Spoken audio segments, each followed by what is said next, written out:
ভক্তি কথায় আছে ভক্তিতে মেলায় বস্তু। আজকে ভক্তি জিনিসটা কিরকম সেই নিয়ে একটা ছোট্ট গল্প বলবো।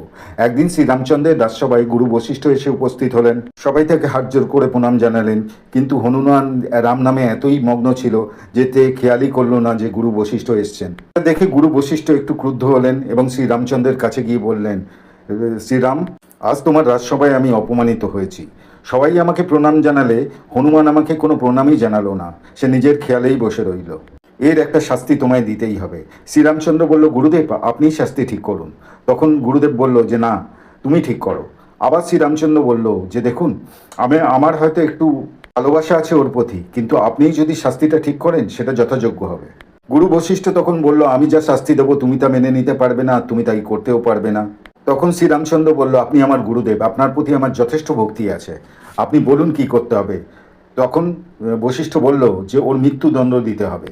কাল সকালেই আমি সরজু নদীর তীরে হনুমানকে তীরবিদ্ধ করব এবং ওর মৃত্যুদণ্ড দেব।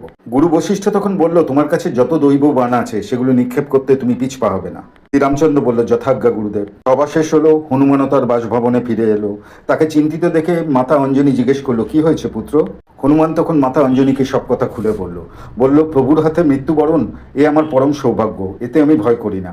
কিন্তু কি করে উনি আমাকে তীর মারবেন, যিনি আমাকে এত ভালোবাসেন? আর যে ব্রহ্মাণ্ড থেকে বিশ্ব ব্রহ্মাণ্ড ছাড় পায় না, সেখানে তো আমি ক্ষুদ্র মাত্র। মাতা অঞ্জনী তখন বলল যে তুমি সর্বক্ষণ রাম নাম করে যাবে, তুমি রামের ভক্ত, সেই তোমায় রক্ষা করবে, রাম নামেই তোমায় বাঁচিয়ে দেবে। সকালবেলা হনুমান গিয়ে সরজু নদীর তীরে উপস্থিত হলো এবং জোরে জোরে রাম নাম করতে লাগলো। শ্রীরামচন্দ্র একের পর এক তাকে দৈবাস্ত্র মারতে লাগলো, কিন্তু তার কিচ্ছু হলো না। এই দেখে গুরু বশিষ্ঠ অবাক হয়ে গেল, বলল, রাম তুমি নিশ্চয়ই ছল করছো। শ্রীরামচন্দ্র বলল, না, আমি কোনো ছল করছি না। ও রাম নাম করছে, ওর গায়ে তীর লাগছেই না।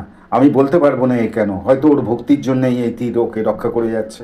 গুরু বশিষ্ঠ তখন বলল, তোমাদের ভক্তি দেখে আমি মুগ্ধ হয়ে গেছি। তোমার ভক্তিতে তুমি তোমার ভাতৃসম হনুমানের ওপর তীর চালালে, আর হনুমান রক্ষা পাবে বলে তোমার ভক্ত হয়ে তোমার নাম করে গেল।